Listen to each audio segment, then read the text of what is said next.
നമസ്കാരം. ആഴ്ചക്കാഴ്ചയിലേക്ക് സ്വാഗതം. കഴിഞ്ഞ ആഴ്ചയിലെ ചില സുപ്രധാന വാർത്തകളും വിശേഷങ്ങളും നമുക്ക് ഒരിക്കൽ കൂടി കാണാം. കഴിഞ്ഞ ഞായറാഴ്ചയായിരുന്നു വാടനാകുറിശ്ശിയിൽ നിർമ്മാണം പുരോഗമിക്കുകയും എന്നാൽ ഗതാഗതത്തിന് തുറന്നുകൊടുത്തതുമായ വാടനാകുറിശ്ശി റെയിൽവേ മേൽപ്പാലത്തിൽ സ്വകാര്യ ബസും പിക്കപ്പ് വാനും കൂട്ടിയിടിച്ച് അപകടമുണ്ടായത്. അപകടത്തിൽ 10ഓളം പേർക്ക് പരിക്കേറ്റു. കഴിഞ്ഞ ഞായറാഴ്ച ഉച്ചയോടെയായിരുന്നു അപകടം. ആരുടെയും നില ഗുരുതരമായിരുന്നില്ല. പരിക്കേറ്റവർ വിവിധ ആശുപത്രികളിൽ ചികിത്സ തേടി. വാടാനാകുറിശ്ശി റെയിൽവേ മേൽപ്പാലത്തിന് മുകളിലായിരുന്നു വാഹനാപകടം ഉണ്ടായത്. ഞായറാഴ്ച ഉച്ചയ്ക്ക് 1:30 മണിയോടുകൂടി സ്വകാര്യ ബസും പിക്കപ്പ് വാനും കൂട്ടിയിടിച്ചായിരുന്നു അപകടം. അപ്രോച്ച് റോഡിന് തൊട്ടപ്പുറത്തുള്ള വളവിലായിരുന്നു അപകടമുണ്ടായത്. പട്ടാമ്പി ഭാഗത്തു നിന്നും പാലക്കാട്ടേക്ക് പോവുകയായിരുന്ന സ്വകാര്യ ബസും കുളപ്പുള്ളി ഭാഗത്തു നിന്ന് പട്ടാമ്പിയിലേക്ക് പോവുകയായിരുന്ന പിക്കപ്പ് വാനും തമ്മിൽ കൂട്ടിയിടിക്കുകയായിരുന്നു. അപകടത്തിൽ ഇരുവാഹനത്തിലെ ഡ്രൈവർമാർക്കും ബസ്സിലെ യാത്രക്കാർക്കും ഉൾപ്പെടെ 10ഓളം പേർക്ക് പരിക്കേറ്റിട്ടുണ്ട്. അതേസമയം ആരുടെയും പരിക്കുകൾ ഗുരുതരമല്ല. ഉടൻ നാട്ടുകാരെത്തി രക്ഷാപ്രവർത്തനം നടത്തി. പരിക്കേറ്റവരെ വിവിധ ആശുപത്രികളിൽ പ്രവേശിപ്പിച്ചു. പാതയിൽ അരമണിക്കൂറോളം ഗതാഗത തടസ്സവും ഉണ്ടായിരുന്നു. ഷൊർണൂർ ഫയർഫോഴ്സ് എത്തി പാലത്തിന് മുകളിലെ ചില്ലുകളും മറ്റും വെള്ളം ഉപയോഗിച്ച് നീക്കം ചെയ്ത ശേഷമാണ് വാഹനങ്ങളെ കടത്തിവിട്ടത്. ഷൊർണൂർ പോലീസും സ്ഥലത്തെത്തിയിരുന്നു. പിക്കപ്പ് വാൻ മറ്റൊരു വാഹനത്തെ ഓവർടേക്ക് ചെയ്യാൻ ശ്രമിക്കുന്നതിനിടെയായിരുന്നു അപകടമുണ്ടായതെന്നാണ് വിവരം. ഷൊർണൂരിൽ MDMAയുമായി യുവതി ഉൾപ്പെടെ 2 പേരെ പോലീസ് പിടികൂടി. ഷൊർണൂർ SMB ജംഗ്ഷന് സമീപമുള്ള ലോഡ്ജിൽ നിന്നാണ് പട്ടാമ്പി ഓങ്ങല്ലൂർ സ്വദേശി 26 വയസ്സുള്ള ആഷിഖിനെയും പാലക്കാട് പുതുപ്പരിയാരം സ്വദേശി 31 വയസ്സുള്ള ഷാജിറയെയും പോലീസ് വലയിലാക്കിയത്. ഇവരിൽ നിന്ന് 17 ഗ്രാം MDMA പിടികൂടി. പട്ടാമ്പി ഓങ്ങല്ലൂർ സ്വദേശി 26 വയസ്സുള്ള ആഷിഖ്, പാലക്കാട് പുതുപ്പരിയാരം സ്വദേശിനി 31 വയസ്സുള്ള ഷാജിറ ഷൊർണൂർ SMB ജംഗ്ഷന് സമീപത്തുള്ള ലോഡ്ജിൽ നിന്നാണ് ഇവരെ പിടികൂടിയത്. 17 ഗ്രാം MDMA ഇവരിൽ നിന്നും കണ്ടെടുത്തു. ദേശീയ പൾസ് പോളിയോ നിർമ്മാർജ്ജന യജ്ഞത്തിനും ഞായറാഴ്ച സാക്ഷിയായി. പാലക്കാട് ജില്ലയിൽ 1850 കേന്ദ്രത്തിലായിരുന്നു കുട്ടികൾക്ക് തുള്ളിമരുന്ന് വിതരണം ചെയ്തത്. ഷൊർണൂർ നഗരസഭാ പരിധിയിൽ 33 കേന്ദ്രങ്ങളിലായിരുന്നു തുള്ളിമരുന്ന് വിതരണം. ദേശീയ പൾസ് പോളിയോ നിർമ്മാർജ്ജന യജ്ഞ പരിപാടിയുടെ ഭാഗമായാണ് ജൂൺ 28 ഞായറാഴ്ച സംസ്ഥാനത്താകമാനം വിവിധ കേന്ദ്രങ്ങളിൽ കുട്ടികൾക്ക് തുള്ളിമരുന്ന് വിതരണം നടത്തിയത്. 5 വയസ്സിനു താഴെയുള്ള കുട്ടികൾക്കായിരുന്നു തുള്ളിമരുന്ന് വിതരണം. പാലക്കാട് ജില്ലയിൽ 1850 കേന്ദ്രങ്ങളിലായി നിരവധി കുട്ടികൾക്ക് തുള്ളിമരുന്ന് നൽകി. ഇതിൽ ഷൊർണൂർ നഗരസഭാ പ്രദേശത്തു മാത്രം 33 കേന്ദ്രങ്ങളിലാണ് തുള്ളിമരുന്ന് വിതരണം നൽകിയത്. കുടുംബാരോഗ്യ കേന്ദ്രങ്ങൾ, അംഗനവാടികൾ, സ്കൂളുകൾ, ഷൊർണൂർ നഗരസഭാ bus stand, railway station, Shoranur railway ആശുപത്രി എന്നീ കേന്ദ്രങ്ങളിലായിരുന്നു തീവ്രയജ്ഞ തുള്ളിമരുന്ന് വിതരണം. ഷൊർണൂർ മുനിസിപ്പൽ തല തീവ്രയജ്ഞ പരിപാടിയുടെ ഉദ്ഘാടനം ഷൊർണൂർ നഗരസഭ chairperson advocate P. Nirmala Shoranur സാമൂഹ്യ ആരോഗ്യ കേന്ദ്രത്തിൽ വെച്ച് തുള്ളിമരുന്ന് നൽകി നിർവഹിച്ചു. ജില്ലയിൽ വിവിധ കേന്ദ്രങ്ങളിലായി തുള്ളിമരുന്ന് വിതരണം വിജയകരമായി പൂർത്തിയാക്കാനായെന്ന് ജില്ലാ ആരോഗ്യ വിഭാഗം ഉദ്യോഗസ്ഥൻ PV സാജൻ STVയോട് പറഞ്ഞു. ജൂൺ 28 ഞായറാഴ്ച പൾസ് പോളിയോ ദിനമാണ്. നമ്മുടെ പാലക്കാട് ജില്ലയിലും അതുപോലെ കേരള സംസ്ഥാനത്തൊട്ടാകെ 5 വയസ്സിന് താഴെ പ്രായമുള്ള എല്ലാ കുട്ടികൾക്കും ഇതിനു മുമ്പ് പോളിയോ വാക്സിൻ കൊടുത്തിട്ടുണ്ടോ ഇല്ലയോ എന്നത് ബാധകമല്ല. എല്ലാവർക്കും നിർബന്ധമായും പോളിയോ വാക്സിൻ കൊടുക്കേണ്ടതാണ്. നമ്മുടെ ജില്ലയെ സംബന്ധിച്ചിടത്തോളം എല്ലായിടത്തും നല്ല രീതിയിൽ പോളിയോ വാക്സിനേഷൻ ക്യാമ്പയിൻ നടന്നുകൊണ്ടിരിക്കുകയാണ്. രാവിലെ മഴയൊക്കെ അതിജീവിച്ച് തന്നെ കുട്ടികളെല്ലാവരും വീട്ടുകളിൽ എത്തുന്നുണ്ട്. നല്ല രീതിയിൽ പരിപാടി മുന്നോട്ട് പോയിക്കൊണ്ടിരിക്കുകയാണ്. നേരത്തെ പോളിയോ തുള്ളിമരുന്ന് നൽകിയ കുട്ടികൾക്കും മരുന്ന് നൽകിയിരുന്നു. രാവിലെ 8 മണി മുതൽക്ക് ആരംഭിച്ച തീവ്രയജ്ഞ പരിപാടി വൈകിട്ട് 5 മണി വരെ നീണ്ടുനിന്നു. മനോഹരമായ കാഴ്ചകൾ സമ്മാനിച്ചായിരുന്നു പാലക്കാട് കലാഗ്രാമം മലമ്പുഴ കേരള ലളിത അക്കാദമി ആർട്ട് അക്കാദമിയിൽ സംഘടിപ്പിച്ച ഏകദിന ജലച്ഛായ ചിത്രരചന ക്യാമ്പ് ശ്രദ്ധേയമായി. ദൃശ്യങ്ങളിലേക്ക്. നമ്മളെ എങ്ങനെ ജീവിക്കണം, നാം എങ്ങനെ ജീവിക്കണമെന്ന് ഇപ്പോൾ മൊബൈലും കമ്പ്യൂട്ടറും തന്നെ തീരുമാനിക്കുന്ന ഒരു കാലഘട്ടത്തിലേക്കാണ് നമുക്ക് പോകുന്നത്. എൻ്റെ മുമ്പിലിരിക്കുന്ന ഈ അനിയന്മാരും അനിയത്തിമാരും എല്ലാം തന്നെ ഈ ചിത്രരചന രീതിയിലേക്ക് എത്തി എന്നുള്ളതിൽ എനിക്ക് വലിയൊരു സന്തോഷവും അഭിമാനവും. കാരണം സ്കൂൾ കാലഘട്ടത്തിലെല്ലാം തന്നെ നമുക്കെല്ലാം അറിയാം, ചിത്രരചന മത്സരമോ അല്ലെങ്കിൽ കഥ മത്സരമോ കവിത പാരായണമോ ഇങ്ങനെയുള്ള പരിപാടികളിലെല്ലാം തന്നെ നാം എല്ലാം പങ്കെടുക്കാറുണ്ട്. പക്ഷേ അതിൻ്റെ ഒരു കാരണം എന്ന് പറയുന്നത് നമുക്കെല്ലാവർക്കും അറിയാം, നമുക്കൊരു ഇൻട്രസ്റ്റ് ഉണ്ടായിട്ട് പോകുന്നതല്ല. ക്ലാസ്സിൽ നിന്നും 1-2 മണിക്കൂർ നമുക്ക് ഒഴിഞ്ഞു മാറാം എന്നുള്ള ഒരു സന്തോഷം, ഇതിൻ്റെ പേരിൽ നമുക്ക് 2-3 പിരീഡ് നമുക്ക് ഒഴിവാക്കാം എന്നുള്ള സന്തോഷത്തിൽ പോകുന്ന ആളുകൾ ഒട്ടനവധി.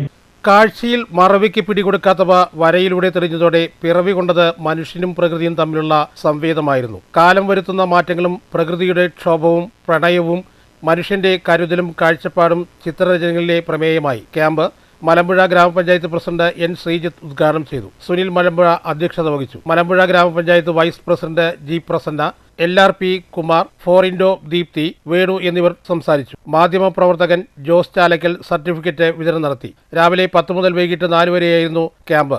വിവിധ ജില്ലകളിൽ നിന്നുള്ള ചിത്രകാരന്മാരുടെ ചിത്ര പ്രദർശനവും ഉണ്ടായി.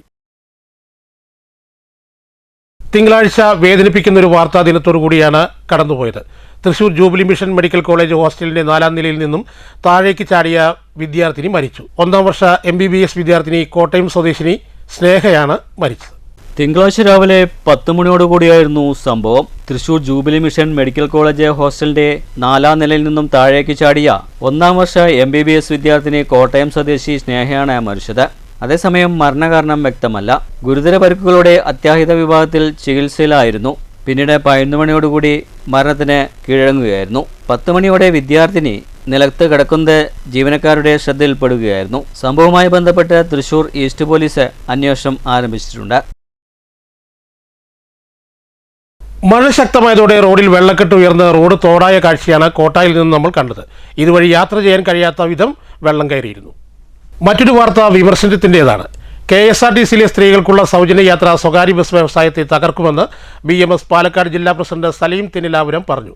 സ്ത്രീകൾക്ക് KSRTCയിൽ സൗജന്യ യാത്ര അനുവദിച്ചോടെ സ്വകാര്യ ബസ്സിലെ സ്ത്രീ യാത്രക്കാർ ഗണ്യമായി കുറഞ്ഞതായും സലീം തെന്നിലാപുരം പറഞ്ഞു.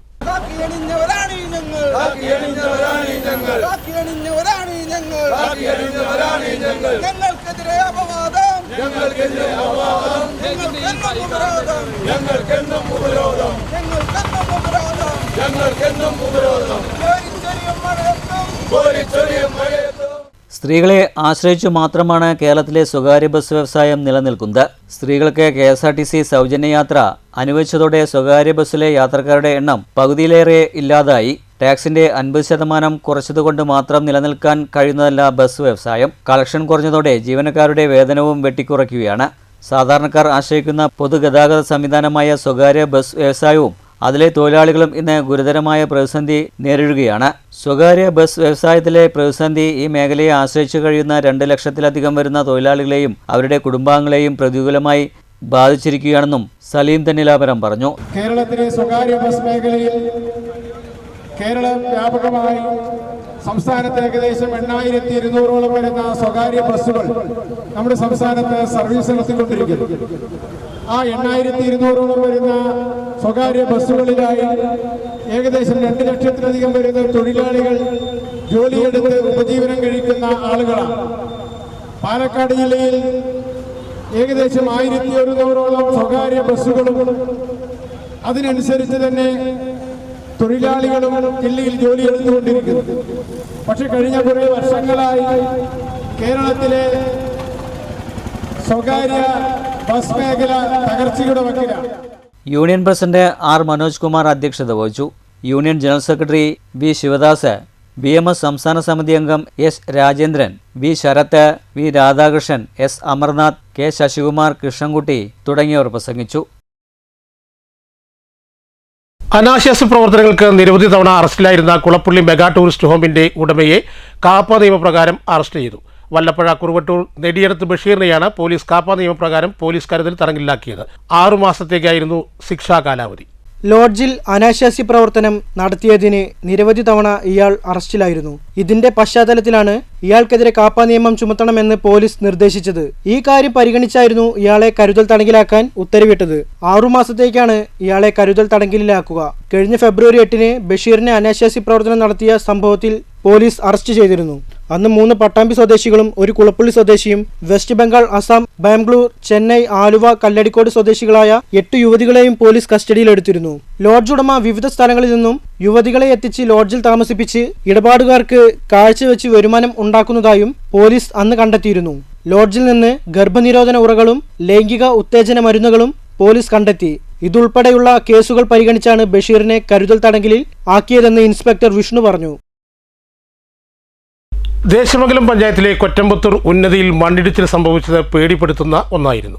2018-ലെ വലിയ ദുരന്തം വിതറിയ കൊറ്റമ്പത്തൂർ മേഖലയിലെ ജനങ്ങൾ ഇപ്പോഴും ഭീതിയിൽ തന്നെയാണ്.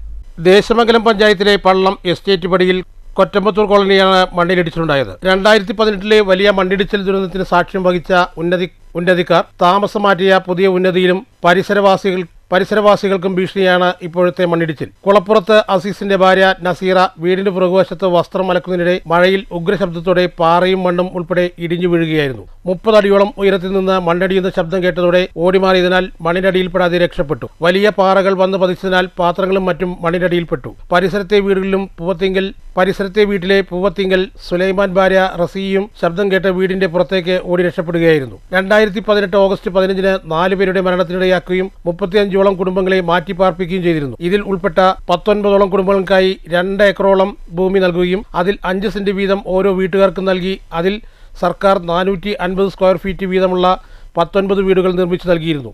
ബാക്കിയുള്ളവർക്ക് മറ്റു സംഘടനകളും വീടുകൾ നിർമ്മിച്ചു നൽകുകയായിരുന്നു. സർക്കാർ നിർമ്മിച്ചു നൽകിയ 19 കുടുംബത്തിലെ കൊറ്റമ്പത്തൂർ ഉന്നതിയിലെ ചിന്ന, പ്രേമ എന്നിവരുടെ വീടുകളാണ് തകർച്ച ഭീഷണി നേരിടുന്നത്. മുൻപ് സമാനമായ രീതിയിൽ മണ്ണിടിച്ചിലുണ്ടാകുകയും ഈ ഭാഗത്ത് 30 മീറ്ററോളം നീളത്തിലും 20 മീറ്ററോളം വീതിയിലുമായി വലിയ കോൺക്രീറ്റ് സംരക്ഷണ ഭിത്തി നിർമ്മിക്കുകയും ആണ് ഉണ്ടായത്. ഇതിനോട് ചേർന്നുള്ള സ്ഥലത്താണ് ഇപ്പോൾ മണ്ണിടിച്ചിൽ ഉണ്ടായിട്ടുള്ളത്. മണ്ണിടിച്ചിൽ ഉണ്ടായതിനോട് ചേർന്ന് നിരവധി മരങ്ങളും ഭീമൻ പാറക്കൂട്ടങ്ങളും നിലനിൽക്കുന്നതിനാൽ എപ്പോൾ വേണമെങ്കിലും വീണ്ടും മണ്ണിടിയുവാൻ സാധ്യതയുണ്ട്. ഈ പ്രദേശത്തെ 4ഓളം കുടുംബങ്ങൾ ഭീതിയിലാണ് താമസിക്കുന്നത്. സർക്കാർ നിർമ്മിച്ചു നൽകിയ വീടുകളിൽ നിന്ന് മഴവെള്ളം ഒഴുകിപ്പോകുന്നതിന് യാതൊരു സംവിധാനവും ചെയ്തിട്ടില്ലെന്ന് മുൻപ് ദുരന്തത്തിന് സാക്ഷ്യം വഹിച്ച കുടുംബങ്ങൾ പറഞ്ഞു. 11-12 നല്ല ചെറിയൊരു മഴയും കാറ്റൊക്കെ ഉണ്ടായി. അപ്പോൾ ആ ഭാഗം ഞങ്ങളുടെ മേൽഭാഗം ആദ്യം ഇടിഞ്ഞുണ്ടായിരുന്നു. അതിൻ്റെ അപ്പുറം വെച്ചിട്ട് ഒന്നിടിഞ്ഞു. നല്ല കല്ലും മണ്ണും ഒന്നിച്ചാണ് ഇടിഞ്ഞത്. ആദ്യം വലിയൊരു പാറ വന്ന് വീണത്.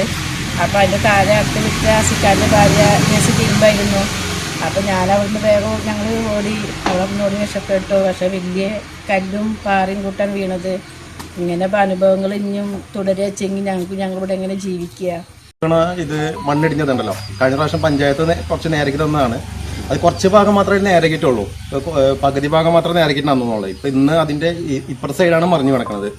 അപ്പം നമ്മുടെ വീടാണ് തൊട്ട് താഴത്തുള്ളത്. നമ്മുടെ വീട് മാത്രമല്ല 2-3 വീട് തൊട്ടപ്പുറത്ത് ഉണ്ട്.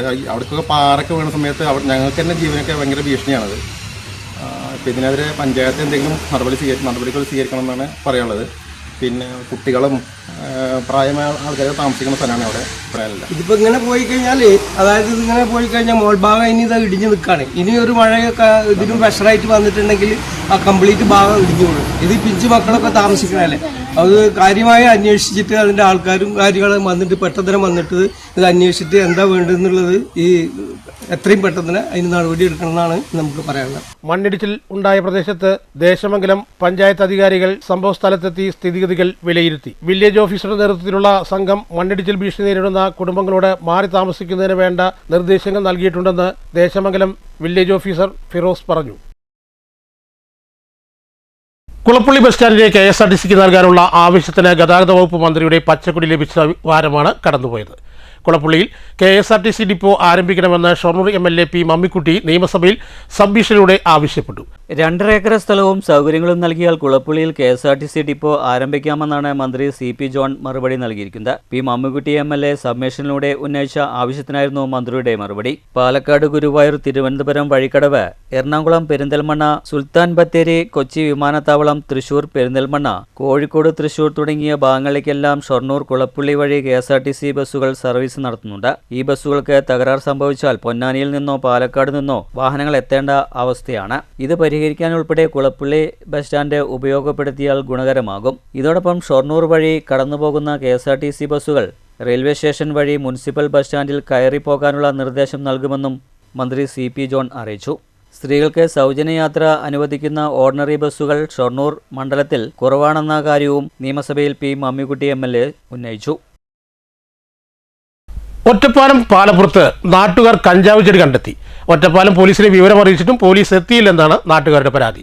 50 സെന്റിമീറ്ററോളം വരുന്ന ഒരു ചെടിയും മറ്റൊരു ചെറിയ ചെടിയുമാണ് കണ്ടെത്തിയത്.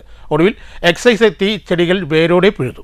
സംശയം തോന്നിയ നാട്ടുകാർ ഒറ്റപ്പാലം പോലീസിനെ വിവരം അറിയിച്ചിട്ടും മണിക്കൂറോളം കഴിഞ്ഞിട്ടും എത്തിയില്ലെന്ന് നാട്ടുകാർ പറഞ്ഞു. പിന്നാലെ മറ്റൊരു കേസിന്റെ ഭാഗമായി ഇതുവഴി വന്ന എക്സൈസ് സംഘമാണ് ചെടികൾ പരിശോധിച്ച് കഞ്ചാവാണെന്ന് ഉറപ്പാക്കിയത്. വേരോടെ പിഴുത ചെടികൾ എക്സൈസ് സംഘം കൊണ്ടുപോയി. കേസെടുത്ത് റിപ്പോർട്ട് കോടതിയിൽ സമർപ്പിക്കുമെന്ന് എക്സൈസ് സംഘം അറിയിച്ചു. കഴിഞ്ഞ വ്യാഴാഴ്ചയായിരുന്നു ഗുരുവായൂർ ദേവസ്വത്തിന്റെ ആനകൾക്ക് സുഖചികിത്സാ കാലം തുടങ്ങിയത്. ആനയൂട്ടോടെയാണ് സുഖചികിത്സയ്ക്ക് തുടക്കമായത്. 35 ആനകളുള്ളതിൽ നീരില്ലാത്ത 15 ആനകൾക്കാണ് സുഖചികിത്സ ആരംഭിച്ചത്. കർക്കിടക മാസ ചികിത്സകളുടെ ഭാഗമായിട്ടാണ് ഗുരുവായൂർ ആനക്കോട്ടയിലെ ആനകൾക്ക് സുഖചികിത്സ ആരംഭിച്ചത്. ആനക്കോട്ടയിൽ 35 ആനകളാണ് നിലവിലുള്ളത്. ഇതിൽ 15 എണ്ണത്തിനാണ് ഊട്ട് നടത്തി ചികിത്സ ആരംഭിച്ചത്.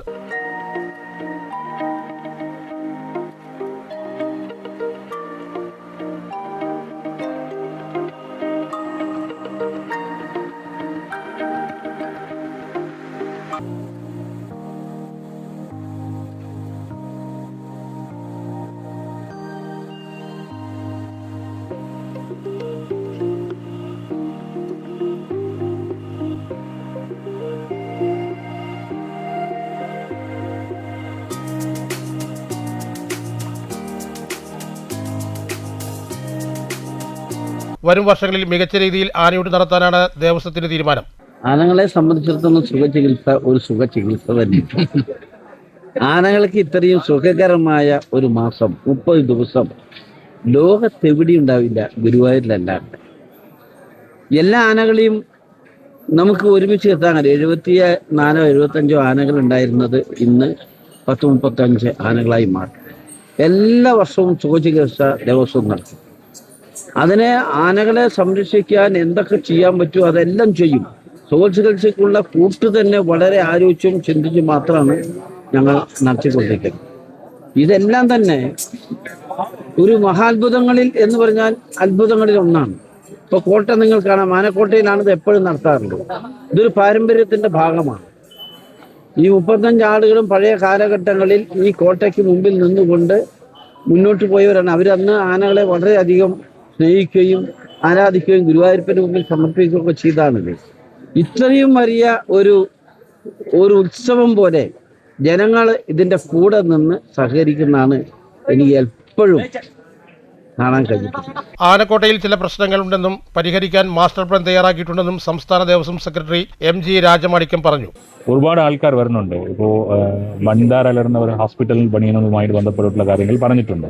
അപ്പോൾ അങ്ങനെ ആനയ്ക്കുള്ള ഹോസ്പിറ്റൽ, ഇവിടുത്തെ അടിസ്ഥാനപരമായ എന്തൊക്കെ ഇൻഫ്രാസ്ട്രക്ചർ ഡെവലപ്മെന്റ് വേണമോ അതടക്കമുള്ള കാര്യങ്ങൾ വെച്ചുകൊണ്ട് ഈ കുന്നത്തൂർ കോട്ട നവീകരിക്കുന്ന കാര്യം ഉൾപ്പെടെ അടുത്ത വർഷം സുഖചികിത്സ ഇന്നും ഫലപ്രദമായിട്ട് നന്നായിട്ട് ഒരു വലിയ തൃശ്ശൂർ പൂരം പോലെ ഒരു ഉത്സവമായിട്ട് തന്നെ ഇവിടെ നടത്താൻ ആണ് ഗുരുവായൂർ ദേവസ്വം ആഗ്രഹിക്കുന്നത്. ഏകദേശം ഒരു പ്രിലിമിനറി ആയിട്ടുള്ള മാസ്റ്റർ പ്ലാൻ ഉണ്ട്. കോട്ട നവീകരിക്കുന്നതുമായി ബന്ധപ്പെട്ടുള്ള ഡീറ്റെയിൽ പ്ലാന് ഭരണസമിതി റെഡിയാക്കിയിട്ടുണ്ട്. അപ്പോൾ അത് എത്രയും പെട്ടെന്ന് തന്നെ അത് നടത്താനായിട്ട് മുന്നോട്ട്. ജൂലൈ 30 വരെയാണ് ആനകൾക്ക് സുഖചികിത്സ. ആനകളുടെ സംരക്ഷണവും ഒപ്പം ശരീരപുഷ്ടിക്കും ഉപകരിക്കും വിധമുള്ള സമീകൃത ആഹാരമാണ് ഈ കാലയളവിൽ ആനകൾക്ക് നൽകുന്നത്. 3150 കിലോ അരി, 1050 കിലോ ചെറുപയർ, 1050 കിലോ റാഗി, 105 കിലോ അഷ്ടചൂർണം, 262 കിലോ ചവന്റപ്രാശ്യം, മഞ്ഞൾപ്പൊടി, അയൺ ടോണിക്, ധാതുലവണങ്ങൾ തുടങ്ങിയവയാണ് സുഖചികിത്സയ്ക്ക് ഉപയോഗിക്കുന്നത്. കോടികൾ മുടക്കി നിർമ്മിച്ച മുള്ളൂർക്കര കോട്ടക്കുളം കാട് പിടിച്ചു നിൽക്കുന്നു എന്ന ആരോപണവുമായി പ്രതിപക്ഷാംഗം MH സലാം രംഗത്ത് വന്നു. കുട്ടികൾക്ക് നീന്തൽ പരിശീലനം ഇതുമൂലം നിലച്ചെന്നും കുളിക്കടവിലെ ഇരിപ്പിടങ്ങൾ നാശമായെന്നും അദ്ദേഹം കുറ്റപ്പെടുത്തി. കുളം പൂർവ്വസ്ഥിതിയിലാക്കിയില്ലെങ്കിൽ ശക്തമായ സമരപരിപാടികൾ നേരിടേണ്ടി വരുമെന്നും MH സലാം പറഞ്ഞു. ലക്ഷങ്ങൾ മുടക്കി നിർമ്മിച്ച കുളം കാട്ടുപൊന്ത പിടിച്ച് കിടക്കുന്നതിനാൽ സമീപത്തു നിന്നും ദൂരസ്ഥലത്തു നിന്നും കുളിക്കാനെത്തുന്ന ആളുകൾ ഇവിടെ വന്ന് കുളിക്കാനോ വിദ്യാർത്ഥികൾക്ക് നീന്തൽ പരിശീലനത്തിനുള്ള സൗകര്യങ്ങൾ ഒരുക്കിയത് ഉപയോഗിക്കാനോ പറ്റുന്നില്ല എന്നാണ് മെമ്പറുടെ ആക്ഷേപം. 6 മാസത്തോളമായി നിരന്തരം ഈ ഭാഗം കാട്ടുപൊന്ത പിടിച്ചു കിടക്കുകയാണ്. അടിസ്ഥാന സൗകര്യങ്ങൾ ഒരുക്കി ജനങ്ങൾക്ക് കുളിക്കാനും വിദ്യാർത്ഥികൾക്ക് നീന്താനും മറ്റു മുതിർന്ന അംഗങ്ങൾക്ക് ഇരിക്കാനുമുള്ള ഇരിപ്പിടവും എല്ലാം വൃത്തിയാക്കാൻ പറഞ്ഞെങ്കിലും യാതൊരു നടപടിയും ഇതുവരെ ഉണ്ടായില്ലെന്നാണ് മെമ്പർ പറയുന്നത്. പക്ഷെ പഞ്ചായത്ത് ഭരണസമിതിക്ക് ഇതിന് യാതൊരു സമയമില്ല. ഇതിന് ഒരു 10,000 രൂപ ചിലവാക്കി കഴിഞ്ഞാൽ ഈ പാർക്ക് ഇതിൻ്റെ പ്രദേശം നമുക്ക് മനോഹരമാക്കി മാറ്റാം. പക്ഷേ അവർക്ക് അതിന് പോലും ചിലവാക്കാൻ കഴിയില്ല. എന്നിട്ട് ഇതിനൊക്കെ തന്നെ പ്രതികരിച്ചാൽ കഴിഞ്ഞ ഭരണസമിതിക്കാർ അത് ചെയ്തില്ല, അതിൻ്റെ മുമ്പത്തെ ഭരണസമിതിക്കാർ ഇത് ചെയ്തില്ല എന്ന് പറഞ്ഞ് ആരോപണം ഉന്നയിക്കുക. എന്നിട്ട് ഭരണസമിതിയിൽ ഉള്ള പ്രതിപക്ഷമായ ആളുകൾ അധികാരം നഷ്ടപ്പെട്ടതിൻ്റെ വിഷമത്തിൽ മോശമായ ഭാഷയിലാണ്, ഞങ്ങളങ്ങനെ മോശമായില്ലൊന്നും ഭാഷ രീതിയിൽ പറയുന്നില്ല. ഒരു അധികാരം നഷ്ടപ്പെട്ട വിഷമമില്ല. ഞങ്ങളൊക്കെ പഞ്ചായത്ത് പ്രസിഡൻറ്റും വൈസ് പ്രസിഡൻറ്റും ഒരു UDF ഭരിച്ചൊരു ബാങ്ക് അവരുടെ കയ്യിൽ നിന്ന് ഞങ്ങൾ മത്സരിച്ച് ജയിച്ച് പിടിച്ചടക്കിയ ഒരു കേന്ദ്രമാണ്. അപ്പോൾ അധികാരത്തിനൊന്നും ഞങ്ങൾക്ക് മോഹമില്ല. പക്ഷെ പ്രതികരിക്കുമ്പോൾ അസഹിഷ്ണുത ഉണ്ടായിട്ട് കാര്യമില്ല. നമ്മൾ രാഷ്ട്രീയം മറന്നുകൊണ്ട് തന്നെ വികസന കാര്യങ്ങൾക്ക് അവരുടെ കൂടെ ചേർന്ന് നിൽക്കാൻ തയ്യാറാണ്. ഇത് 3 മാസം 3.5 മാസം 4 മാസമായിട്ട് ഇവരോട് ഈ കുളം ഒന്ന് സംരക്ഷിക്കാൻ പറഞ്ഞ പോലെ അവർക്ക് ചെയ്യാൻ നേരമില്ല. അർഹതപ്പെടാത്ത ആളുടെ കയ്യിൽ ഷൊർണൂർ നഗരസഭാ ഭരണസമിതി അറിഞ്ഞുകൊണ്ട് പെൻഷൻ വർഷങ്ങളായി നൽകിയെന്ന ആരോപണവുമായി BJP പാലക്കാട് വെസ്റ്റ് ജില്ലാ പ്രസിഡന്റ് പി വേണുഗോപാൽ രംഗത്ത് വന്നു.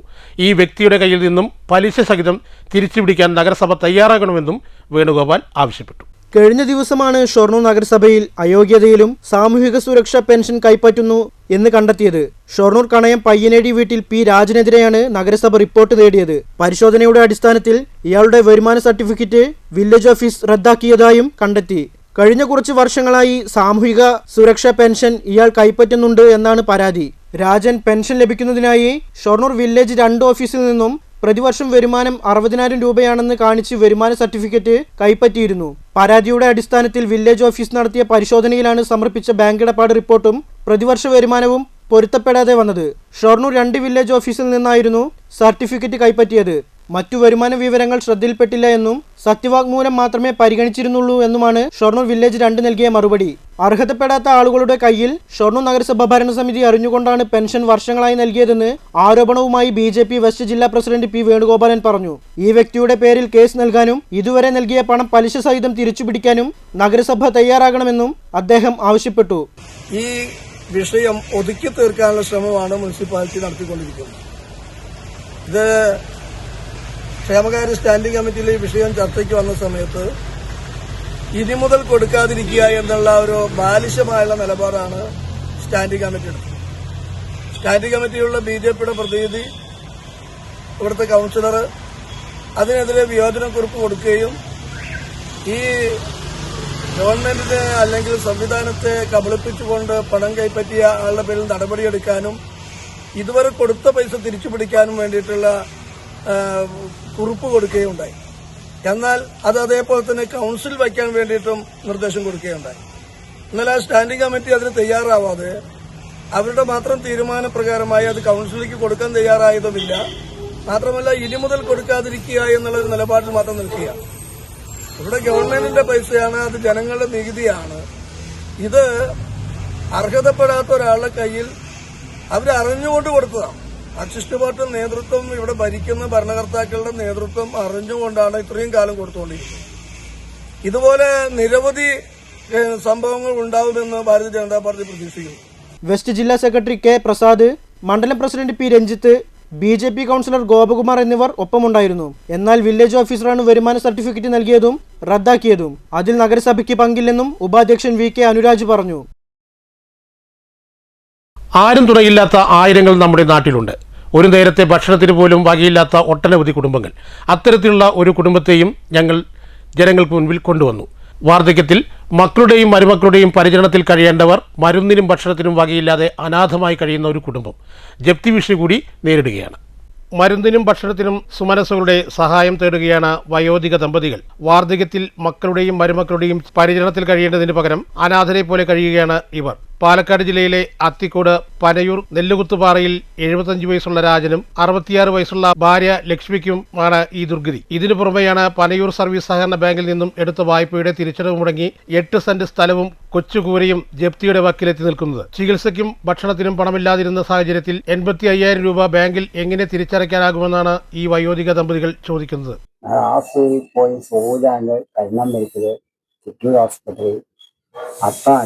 പാലക്കാട് മുളങ്കുന്നം ഇത്രയും സ്ഥലങ്ങൾ പോയിട്ടും ഒരു ഓപ്ഷൻ ചെയ്യാനോ വേറൊന്നും പറ്റിയില്ല. പറ്റാണ്ടായ ആസ്പത്രിക്കാർ ഡോക്ടർമാർ ഞങ്ങളെ പറ്റിയിട്ട് പോവുകയും ചെയ്യും. ഞങ്ങൾ വെറുതെ പോയവരെ പിടിച്ച് കടത്തി ആദ്യം കരുനാഗപ്പള്ളി, അത് കഴിഞ്ഞ് ചുറ്റൂർ ആസ്പത്രി, അത് കഴിഞ്ഞ് പാലക്കാട്. ആ കൈയെടുത്ത കുട്ടിയാണ് ഡോക്ടറാണ് ഞങ്ങളെ പിടിച്ച് അഡ്മിറ്റ് ആക്കിയത്. അതൊന്നും ചെയ്തിട്ടും ഒരു ഫലവും കിട്ടിയില്ല. അവിടെ നിന്ന് ലാസ്റ്റ് ഇയാളെ മൂപ്പര് ഞങ്ങളെ പറ്റില്ല വേണ്ടി മുളങ്കുന്നം പോകാൻ പറഞ്ഞു. അവിടെ പോയി അവിടെയും നോക്കിയിട്ട് അവിടെയും ഒന്നുമായി. ലാസ്റ്റ് എവിടെ പോയിട്ട് ഒന്നും കാര്യങ്ങളും നടന്നില്ല. ഇപ്പൊ ഞാൻ നോക്കാനോ വിളിക്കാനോ വേറെ സഹായിക്കാനോ ഒരു മനുഷ്യനില്ല. ഞങ്ങൾ ആരും ഇല്ലാത്തൊരു അനാഥനെ പോലെ മിണ്ടാതിരിക്കാൻ ആളുണ്ടായിട്ട് ഞങ്ങളെ നോക്കാൻ ഒരു മനുഷ്യനില്ല. കൂലിപ്പണിയെടുത്ത് വരുമാനം കൊണ്ട് ജീവിതം നയിച്ചു വന്നിരുന്ന ഇവർക്ക് അസുഖങ്ങൾ ബാധിച്ചോടെ പണിക്ക് പോകാനാവാതായി. ലക്ഷ്മിക്ക് ഇരുകാലുകളും നിവർത്തി നിൽക്കാനാകില്ല.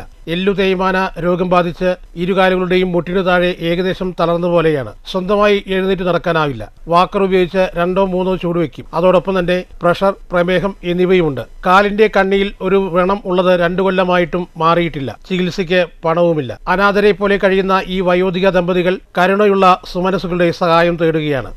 ഇവരുടെ വിലാസം രാജൻ എം മണി, നെല്ലുകുത്തുപാറ, പനയൂർ, അത്തിക്കോട്, പാലക്കാട് 678552. Mobile number 9744994334. കാലവർഷം ശക്തമാണോ? മഴ പെയ്യുന്നു എന്ന് മാത്രം. മഴക്കുറവും വേനലിൽ ഡാമിൽ നിന്ന് കോൾനിലങ്ങളിലേക്ക് ഒഴുക്കിവിടേണ്ടി വന്നതും ചിമ്മിനി ഡാമിലെ ജലനിരപ്പിനെ കാര്യമായി ബാധിച്ചു. ഡാമിൽ ജലലഭ്യത കുറവെങ്കിലും കാനന സൗന്ദര്യ കാഴ്ചകളുടെ വിരുന്നൊരുക്കി നിൽക്കുന്ന ചിമ്മിനി ഡാമിനെ വൃഷ്ടിപ്രദേശത്തെ കണ്ടാസ്വദിക്കാനെത്തുന്ന വിനോദസഞ്ചാരികൾ ഏറെയാണ്. 76.70 മീറ്ററാണ് ചിമ്മിനി ഡാമിൻ്റെ പരമാവധി ജലനിരപ്പ്. റിസർവോയർ ലെവൽ 76.40 മീറ്ററും 2 ദിവസം മുൻപത്തെ കണക്കനുസരിച്ച് 60.43 മീറ്റർ വെള്ളമാണ് ഡാമിലുള്ളത്. ഇത് സംഭരണശേഷിയുടെ 34.91% മാത്രമാണ്. കഴിഞ്ഞ വർഷം ഇതേ സമയത്ത് ഡാമിലെ ജലനിരപ്പ് 71.27 മീറ്ററായിരുന്നു. സംഭരണശേഷിയുടെ 75.57% വെള്ളമാണ് 2025 ജൂലൈ ആദ്യവാരത്തിലെ ഡാമിൽ ഉണ്ടായിരുന്നത്. മലയോര മേഖലയിലും വൃഷ്ടിപ്രദേശങ്ങളിലും മഴ കനത്ത് നീരൊഴുക്ക് കൂടിയാലാണ് ഡാമിലെ ജലനിരപ്പ് ഉയരുകയുള്ളൂ. തിമിർത്തു പെയ്യേണ്ട ജൂൺ മാസത്തിൽ സംസ്ഥാനത്ത് 34% മഴ കുറവാണ് രേഖപ്പെടുത്തിയത്. ഇനി ജൂലൈ മാസങ്ങളിലെ മഴയെ ആശ്രയിച്ചിരിക്കും. തൃശ്ശൂർ ജില്ലയിൽ ജൂൺ 1 മുതൽ 30 വരെ ലഭിക്കേണ്ടിയിരുന്ന മഴ 709.1 മില്ലിമീറ്ററാണ്. എന്നാൽ പെയ്തതാകട്ടെ 469.2 മില്ലിമീറ്റർ മഴ മാത്രം. മഴയുടെ കുറവും വേനൽക്കാലത്ത് ഡാമിൽ നിന്ന് കൂടുതൽ വെള്ളം കോൾനിലങ്ങളിലേക്ക് ഒഴുക്കേണ്ടി വന്നതുമാണ് ജലനിരപ്പ് കുറയുന്നതിന് കാരണമായത്. ഡാമിൽ ജലനിരപ്പ് ഗണ്യമായി കുറഞ്ഞെങ്കിലും കനത്ത കാനന സൗന്ദര്യ കാഴ്ചയുടെ വിരുന്നൊരുക്കി ചിമ്മിനി സഞ്ചാരികളെ ആകർഷിക്കുന്നുണ്ട്. ചിമ്മിനി ഡാമിന്റെ അതിമനോഹരമായ റിസർവോയർ കാഴ്ചയ്ക്കൊപ്പം കുട്ടവഞ്ചി യാത്രക്കാർക്കും സൗകര്യമുണ്ട്. ഔഷധോദ്യാനം, ശലഭോദ്യാനം, നക്ഷത്രവനം, പക്ഷി നിരീക്ഷണം എന്നിവയും ആസ്വദിക്കാം. ചിമ്മിനി ഡാം പരാതി പറയുമ്പോൾ പെരിങ്ങൽകുത്ത് ഡാം തന്നെ തുറന്നുവിടാനാണ് പറയുന്നത്. പെരിങ്ങൽകുത്ത് ഡാമിൽ ജലനിരപ്പ് ഉയർന്നു. എന്നാൽ തന്നെ തുറന്നുവിടുമ്പോൾ ചാലക്കുടി പുഴയോരത്ത് താമസിക്കുന്നവർ ജാഗ്രത പാലിക്കണമെന്ന് ജില്ലാ ഭരണകൂടത്തെ അറിയിക്കാനും പെരിങ്ങൽകുത്ത് ഡാം മറന്നില്ല. ഡാമിന്റെ വൃഷ്ടിപ്രദേശത്ത് ശക്തമായ മഴ തുടരുന്നതിനാൽ ജലനിരപ്പ് ക്രസ്റ്റ് ലെവലിൽ നിയന്ത്രിച്ചു നിർത്താനായി ഡാമിന്റെ ക്രസ്റ്റ് ഗേറ്റുകൾ തുറന്നിരിക്കുകയാണ്. ഡാമിലെ ജലനിരപ്പ് 419.40 മീറ്ററിൽ എത്തുന്ന മുറയ്ക്ക് അധിക ജലം ചാലക്കുടി പുഴയിലേക്ക് ഒഴുക്കുന്നതിനാൽ ചാലക്കുടി പുഴയുടെ തീരത്തുള്ളവർ ജാഗ്രത പാലിക്കണമെന്ന് ജില്ലാ ഭരണകൂടം അറിയിച്ചു. ഇതോടെ ആഴ്ചക്കാഴ്ച സമാപിക്കുന്നു. അടുത്ത ആഴ്ച നമുക്ക് വീണ്ടും കാണാം. ഇതേ സമയം ഇതേ ദിവസം.